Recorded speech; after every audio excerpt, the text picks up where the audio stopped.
Well, good morning, everyone. Here we are for another episode of the Three Consulting Amigos.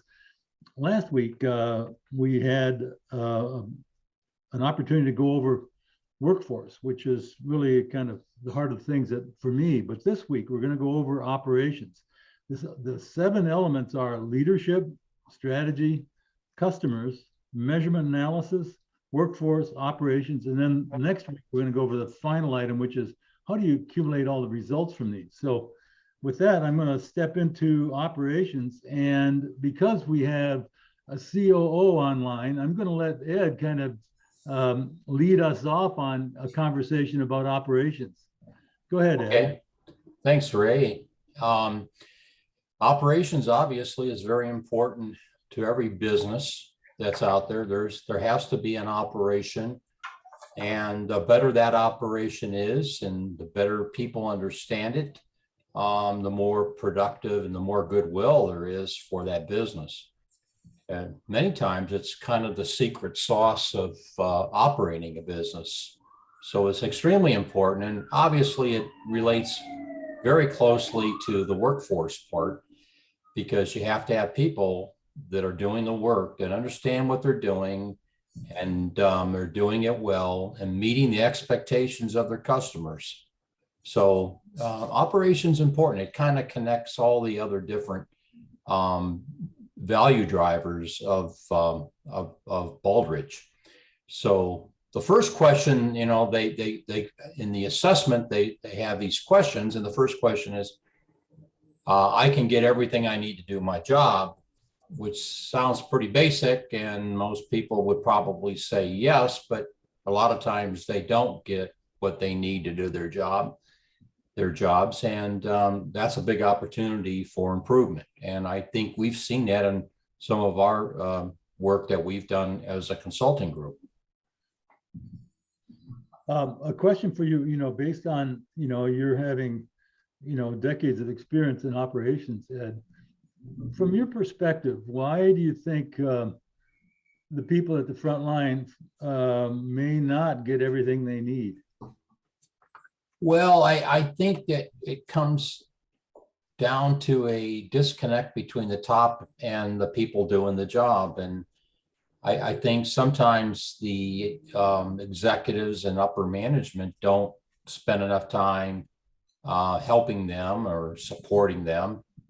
They just assume that it's going to happen every day, and they're busy doing other things, and maybe it doesn't get the attention that it deserves. But it's a real opportunity if you can figure out how to make the processes better. As we always talk about, there's different ways of digging a ditch, and if you come in every day and dig the ditch the same way, you're not really making any value improvements by doing that. Hopefully I answered your question, Ray, but maybe you might have a follow-up to that. Well, I guess one of the things that I was thinking about, and Ron, I'd like your input on this as well. My experience is that, when you get to the executive level and even the management level, their jobs are so intense for a variety of reasons that have nothing to do with the front line. I think my experience has been there is less malicious intent than there is kind of it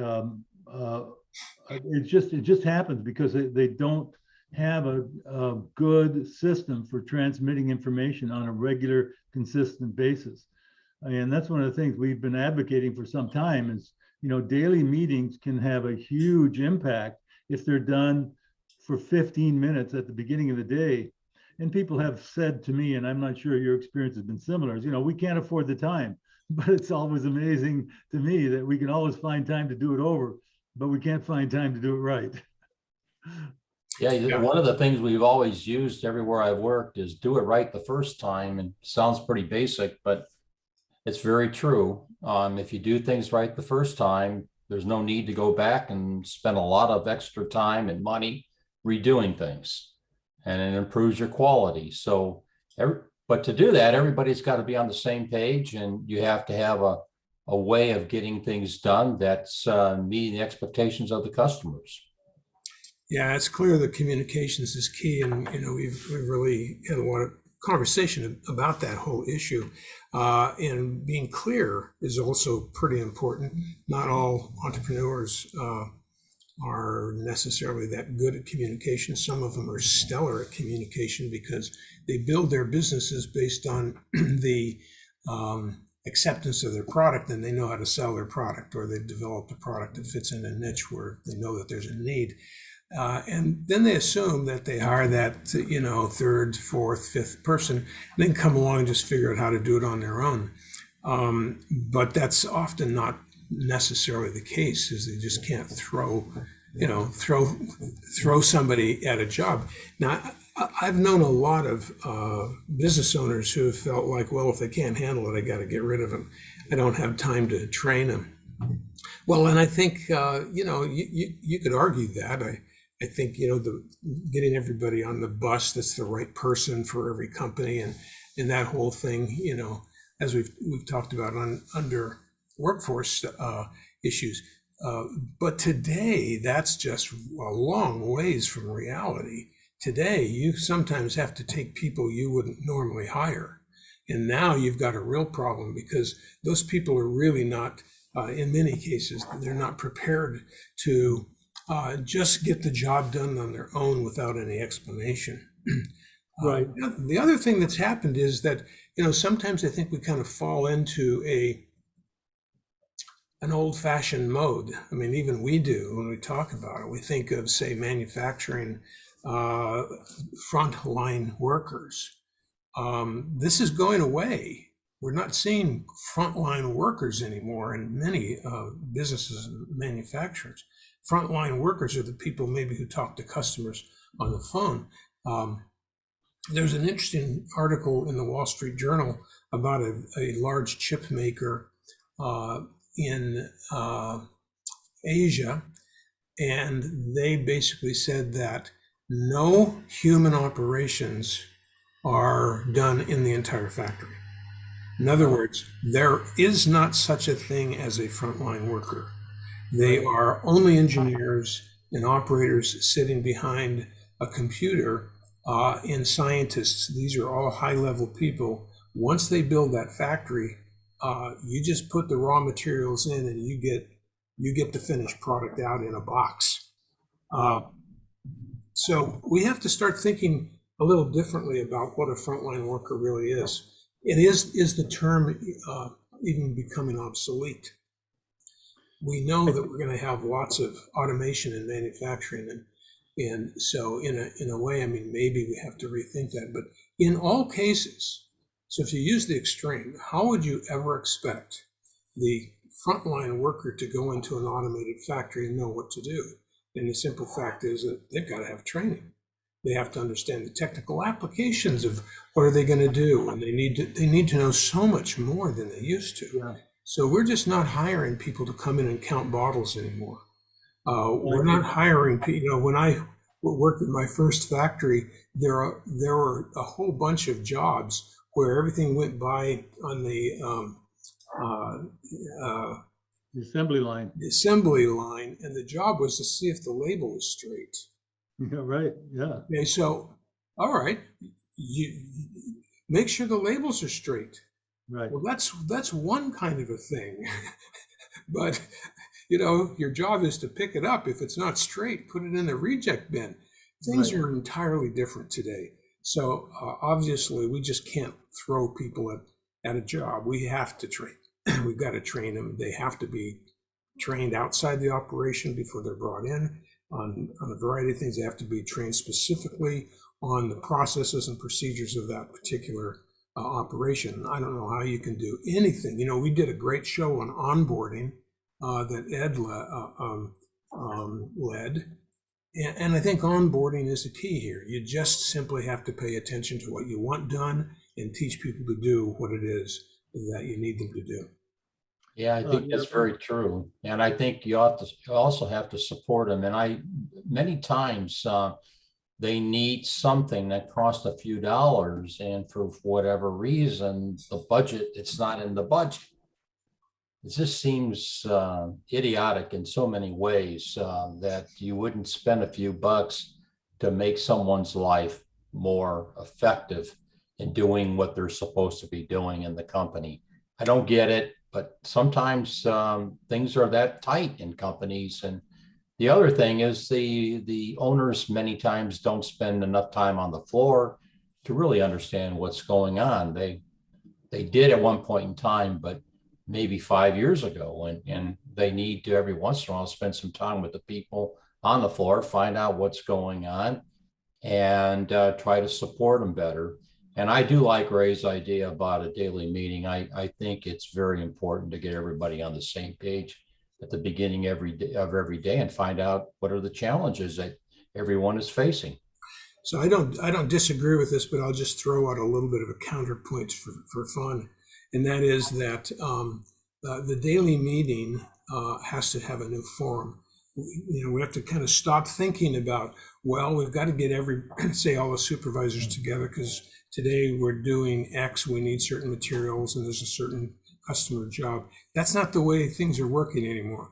People are sitting in their offices, and they're doing their work there based on an online system.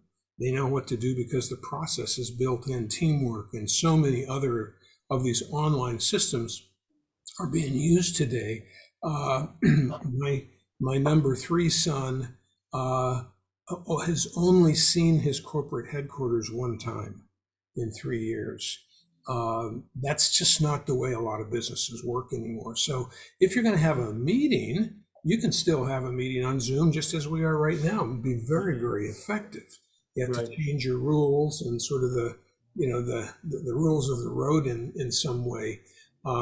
But teams have to learn how to work together using the new media. So it may not be that you don't have that old stand-up meeting, but it might be that you do touch base over lunch or whatever it is, whatever that organization finds to work. But a meeting is really useful if your operations are not very good.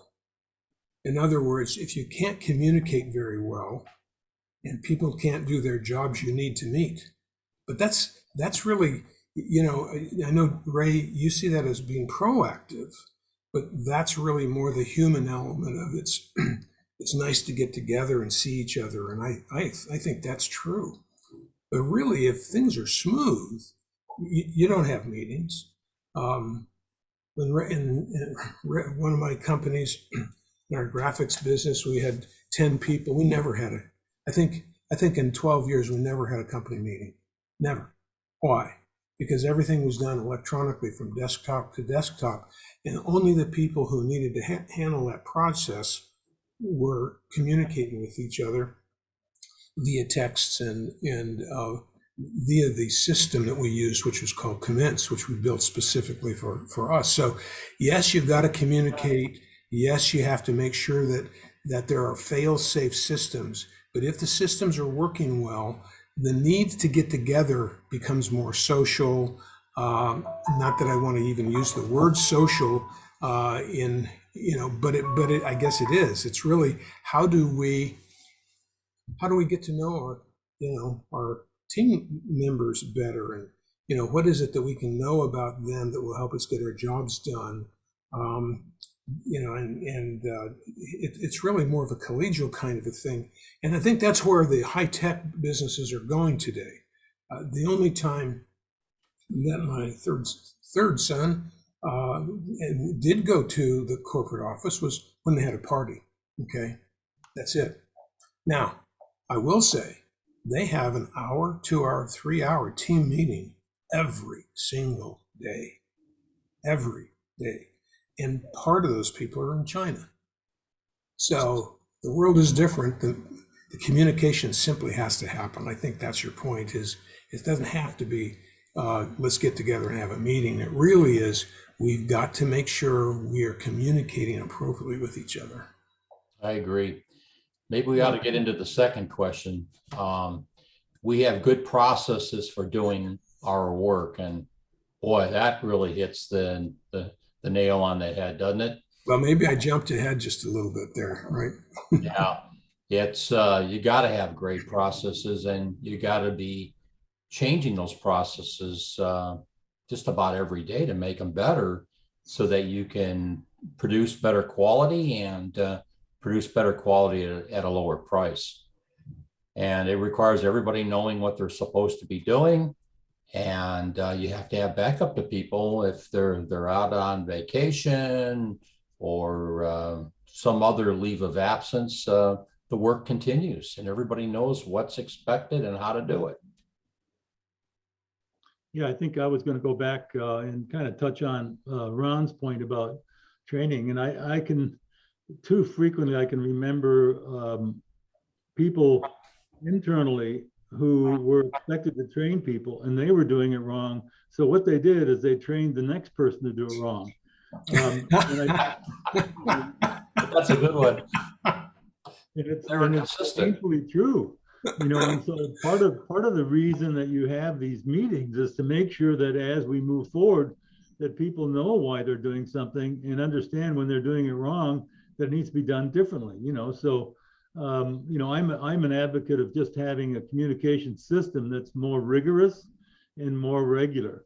And you know, I've had people argue about, you know, we can't afford the time. But again, as I've said earlier, we always find time to do it over, particularly when it gets to the customer. And that's the sad part. Once it goes out the door and the customer gets it, it's so much more difficult to fix because now their attitude about you as an organization and an entity has been damaged. Yeah, that's absolutely right. The third question, I can improve my work processes when necessary. I think if you're allowed to do that, that could be a real powerful asset of the company, because there's nobody that knows how to do the job probably more effectively than the person who does it day in and day out. So their input would be extremely important.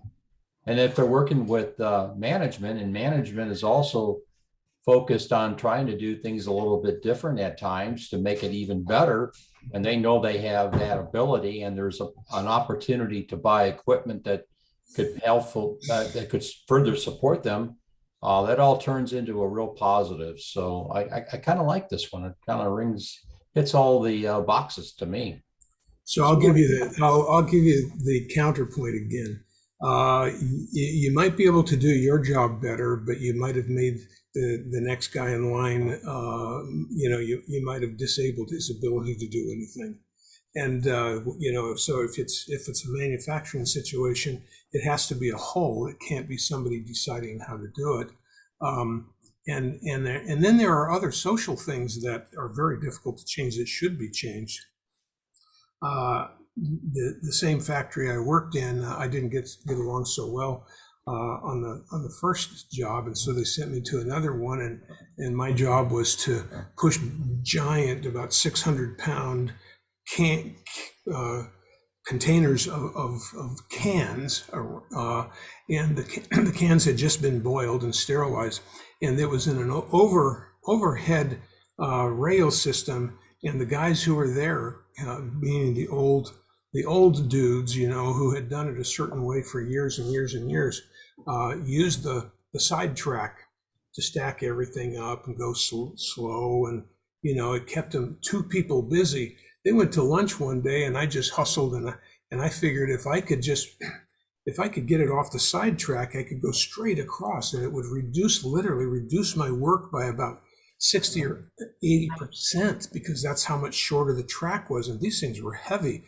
And so I did that, and I thought they'd be so proud. Well, that was the last day I worked on that job as well. In other words, the people were so entrenched in their job that they didn't want a young whippersnapper coming along and changing the way they had done it. So when you have a process, and whether it's an electronic process where one person's checking another's work, or one person does, say, the artwork and another does the copy and somebody else does the final, however that is, you've got to be sure that the people before and after you are tied in with what you do before you individually change the process. So I agree with you, Ron. I did not allow people to change how they do their work without having a comprehensive discussion about how that affects other people. I think you're absolutely right. But the whole conversation around this and every topic we've had is that if you have a system by which everybody is informed, they know what has to be done, they have a better understanding, they won't make changes unless they understand how it applies to and affects the people upline or downline. Right. I think, one of the things that you and I have discussed, and, when we work inside of a manufacturing environment, we talk about the downline customer and the upline customer. There's somebody at one end or the other end who's either receiving information or material or passing it on to somebody else. And as you pointed out, if they don't have a clear idea as to what it is that they need to be changing, it can be a real counterpoint and in fact make a mess of things. But if you have a great system in which you say, okay, everybody understands what we're supposed to do, they understand the implications of those changes and they think about them before they make them. I mean, it's using what you talked about earlier. We are no longer in a blue collar environment. We're in a knowledge management environment. Yeah. People have to be able to manage information and material in ways that they never had before, but they have so many uniquely powerful internet tools to do that with today than they had in the past. And I think the challenge that we have is that, those mundane jobs that you did, like straightening the label, are more and more being done automatically. So that if you want to work in any environment, you have to be educated and trained to be able to function in a knowledge environment as opposed to a rote robotic environment. Yeah. And so cross-training is an important part of that Yes. we haven't mentioned in today's segment. And so, yeah, I'm totally an advocate for, and so using those meetings to, if everything's coordinated and working fine because the systems are working, using those meetings could refocus on, let's talk about how the whole system works so everybody understands that the part that they play in the system as opposed to working on their own individual job. Yeah, very good point. And I know, Ed, you can talk a little bit about this. Is that one of the things that I think you shared with us is the importance of cross-training so that, things always happen. Somebody doesn't show up. Well, how are you going to move along with a process if you have somebody who doesn't know what that piece of the process looks like and can't play it if somebody is missing? And, people are always missing for one reason or another. Yeah, this is operations is a special sauce that really generates a lot of goodwill in a company's financial statements. It's their secret sauce many a times, and their special formulas for getting things done. So it's very important, and obviously you have to look at it from beginning to end, and you also have to have everybody trained on their part. And it even helps when they know other parts of the process, because that helps them understand the importance of what they're doing and how it can affect others. So not only is it important for them to step in to help out at times, but by doing so, they get a better understanding of the whole process, which makes them more effective in doing their jobs. If I can add one other element to that, Ed, it's like, and I want to go back to Ron's example of making sure the labels are on straight. Now, for the person doing that job, he thinks, well, who cares? What a waste of my time. But when they clearly understand that, a customer looks at that and says, oh my God, if the label's crooked, what does it mean about the product? So, I think part of what we've been talking about all the time is making people aware of the meaningfulness of what seems like a mediocre or a meaningless job. And nothing is meaningless when it comes to the customer. That's right. And we're human beings, and we always have a tendency, and it goes every part of life, including running a business, is that you always, when you see a problem, you always blame somebody else rather than looking at what you're doing that really could also contribute to that problem. But by cross-training, which I really like about cross-training, it puts them in a different position. So they're going to get a better appreciation as to what has to happen in the whole process to make it successful. But if you're just doing one little component, I hear it all the time, it's that person's fault they're not doing this. Well, you put them in that position and they'll say, oh, I didn't realize it was like that. I understand better now. So I think cross-training is extremely important for many reasons for improving an operation. Yeah. And to your point, it's the old Indian adage about, walking another person's moccasins for a week before you judge them. It's easy to judge other people, up and down the line, rather than going, oh, so that's why we're doing this. Yeah. And so I think as we've been talking over the course of this, we're such strong advocates for having systems of communication that really engage people as opposed to push them into something they don't understand. Absolutely. It kind of goes to the finance world too. I remember there's so many finance people that only see the numbers and don't understand what's involved in developing the numbers. And a lot of times they're very rigid. They think that these are the key to success, these areas here. But when you put them in the position of actually being responsible for operations or sales or some other part of the company, they get a total different appreciation. And it will make them a better finance person by getting that experience. Right. I really like your comment about special sauce in operations, Ed. I think that's very insightful. And one of the things that we don't talk about very often in terms of product quality or product innovation is the amount of innovation that can also be included in operations that, in fact, enhance the product and service to the customer. And if you're doing something to the product that is unique and a secret sauce in a way, that becomes part of the product, and in some one way or another.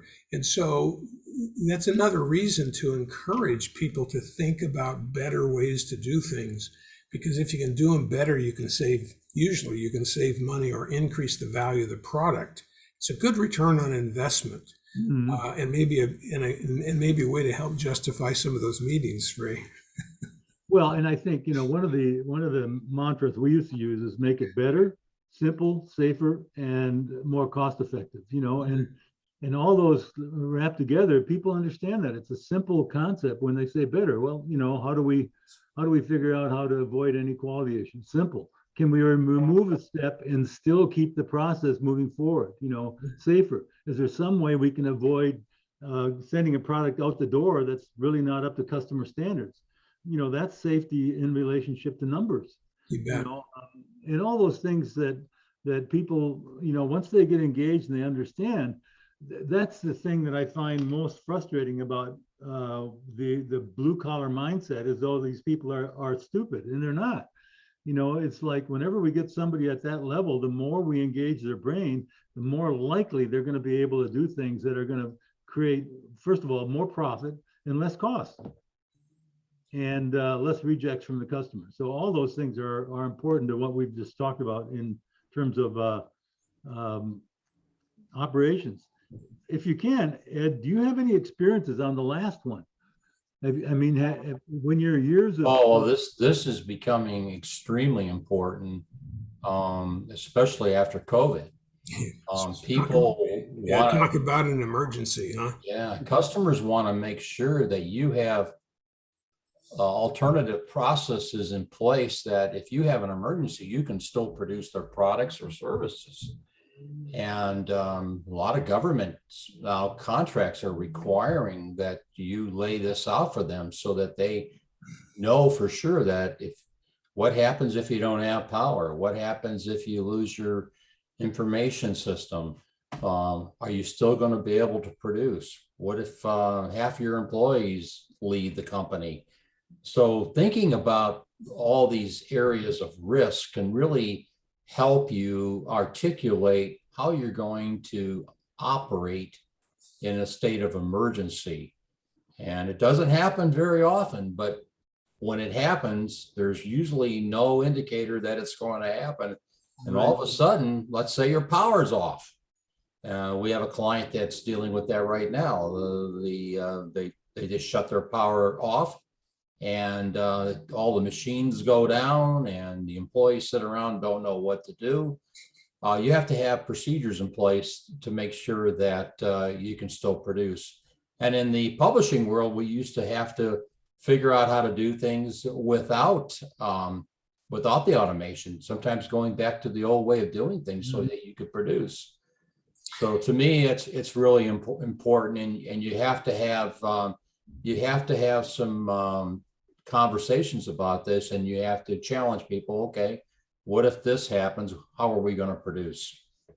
I was in a discussion yesterday with the local manufacturing group where the discussion, we had a panel. The discussion was around supply chain issues and, of course, COVID, and we all know a lot about the mess that has caused, but it really serves as an example because, for so many years we'd say, well, what kind of an emergency would there be? And, okay, my water gets shut off, but what we had in the supply chain is a failure across the board in about 6 or 7 areas.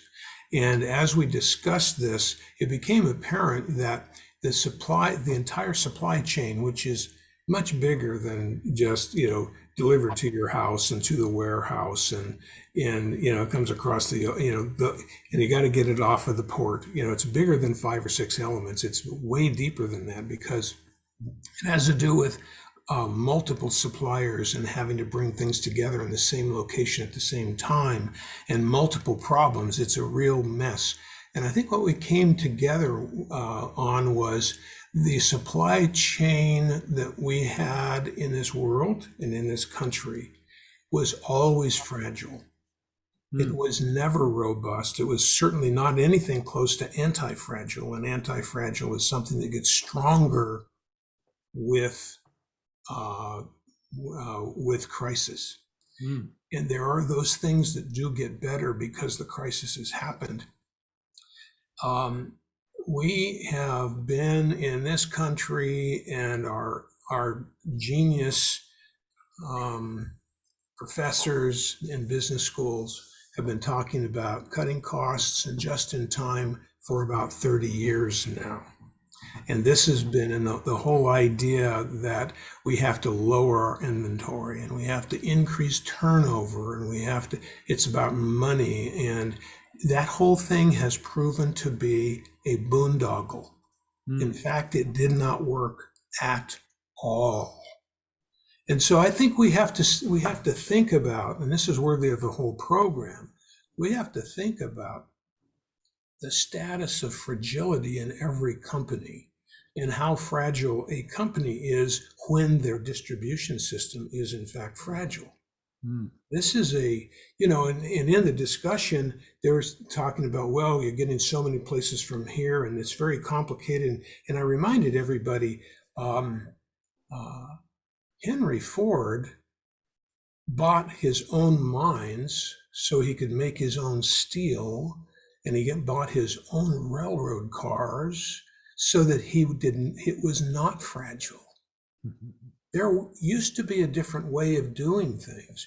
People used to be proud of how much inventory they owned.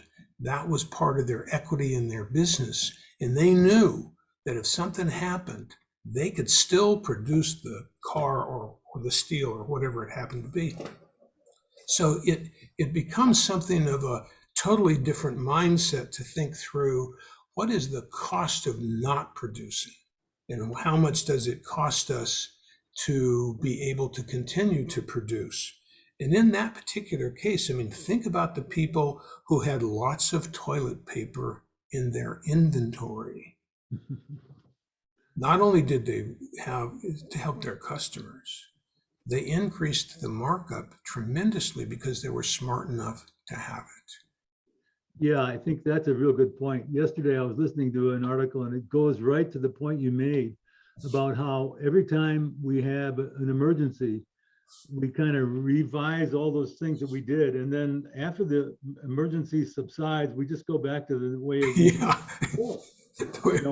And they were talking about the pandemic and why don't we create systems and continue to reinforce them along the way instead of letting them go into disappear for all intents and purposes, so that next time we do it, we got to reinvent the wheel one more time.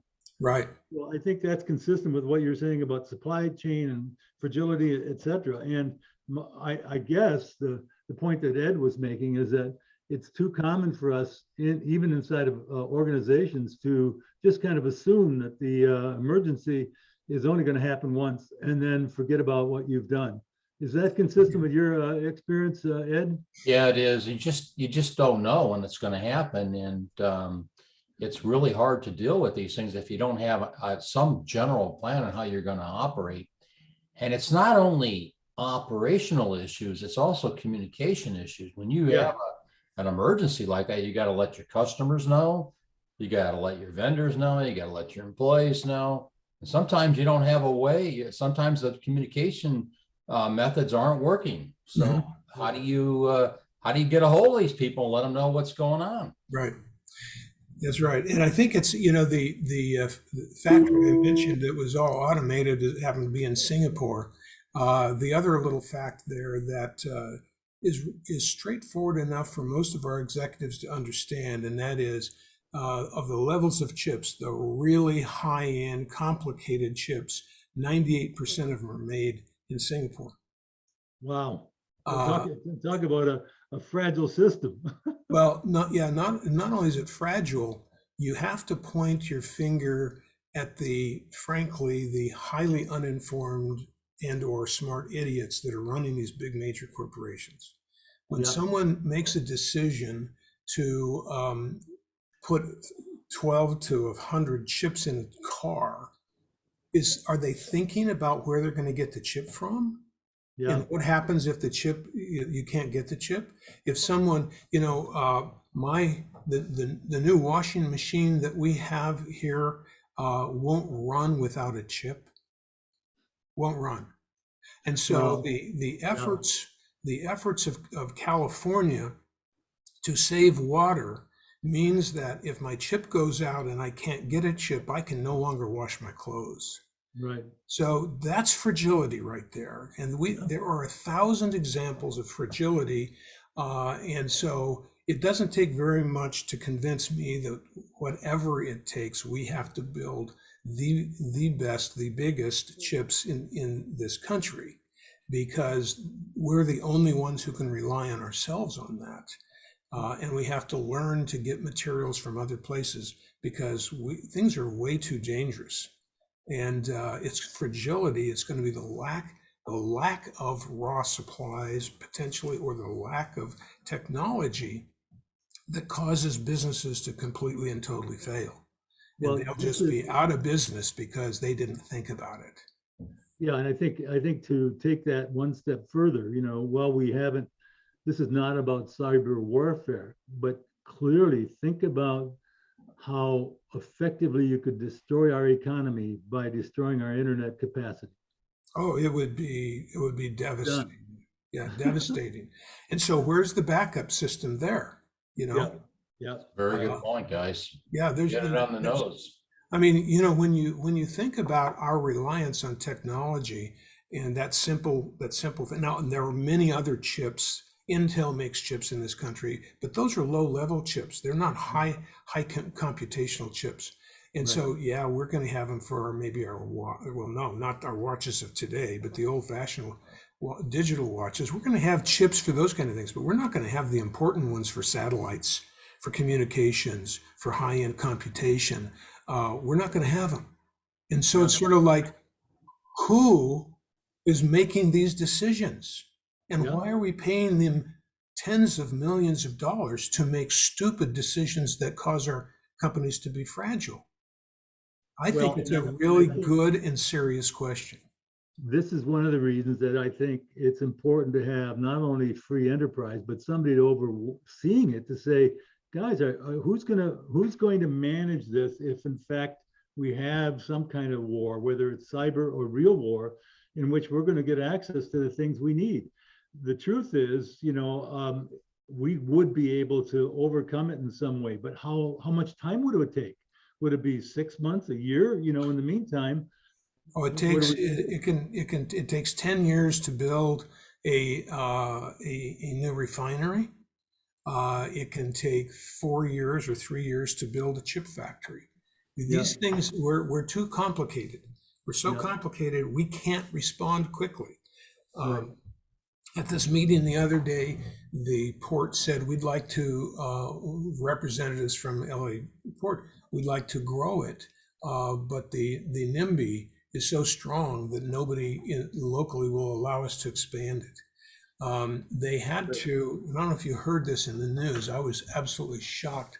There's a major highway going across the country into Chicago. You might know which one it is, Ed. And they had to stop shipping because the trucks were 60 miles long trying to get into town. Oh my God. So, and I've seen trucks leaving Los Angeles up on the 40 that were so thick. Took pictures of them. There was no place to turn in between the trucks for like 10 miles because the trucks were packed so tightly you couldn't, and there was something going on there. There's a stoppage in the flow. But in other words, and so I posed the question to these expert logistics people. So is there any resiliency built into our road systems, our railroads, our container operations? Where are we there? And the answer was no. We before this started, we didn't have enough capacity. And we still don't have, and we won't have capacity to increase the economy anymore. Yeah, it's one of the things that we are witness to here in the Inland Empire of Southern California that might be of interest to our viewers is that where we live, we are building an enormous reserve warehouses simply because they can't leave them all in the ports. They have to be able to have a secondary place to ship them. Mm-hmm. And that in itself becomes another bottleneck. It's fascinating that we had this conversation about operations and have moved from micro level of a plant to understanding macro how fragile we are as both institutions and governments and economies. It's just it's kind of a fascinating thing, and nobody's paying attention. Yeah. Well, I think there are people trying to pay attention, but and I'll speak frankly, there were a couple of universities that were working with the government entities, and they had resolved that they would quit talking about things and try and do something in 90 days. To a small business person, 90 days is a pretty long time. But the question is, have you been able to do that? And it's like, well, no, we haven't been able to do it yet. So, I mean, there's a lot of talking. There's a lot of knowledge. There's very little action. And of course, part of the problem is that you can't build a refinery today without 10 years of EPA review. Same thing with a port. You can't do anything without going through EPA. So it has locked down our economy to the point to where you might, certain economists might argue, we have hit our growth maximum in terms of this kind of an economy where we're bringing in different pieces from all over the world to manufacture goods for our public. We perhaps have regulated ourselves into no growth. We may be at that crossing point right now, based on this discussion that we had yesterday. The same discussion can be done at the company level too. Yeah, you bet. And, which requires investments that are necessary in companies to increase their infrastructure so that they can handle additional orders requested by customers or new equipment, whatever. Right. So it does hit businesses too directly. Yeah. And that might be a good place to talk about ending this conversation. Maybe. And I would say this is a whole discussion. It turns out that D6 is, in today's world, perhaps the most important part of operational strategy, and certainly part of strategy that I don't think we even brought up in the strategic part of our discussion. Right. So, I mean, maybe we leave it there and then pick that up on another program. No, this was a very good conversation. And I think we've talked about this Baldrige thing, and while it's a simple assessment, it does engage people in deeper conversation, which is the whole purpose of assessments, is to help us better understand knowing what we don't know, which is what could kill us. Yes, So absolutely. I want to thank both of you again for engaging everybody in this. And with that, Ron, I think we can wrap it up. And next week we'll look at results, which will be another interesting conversation. You bet.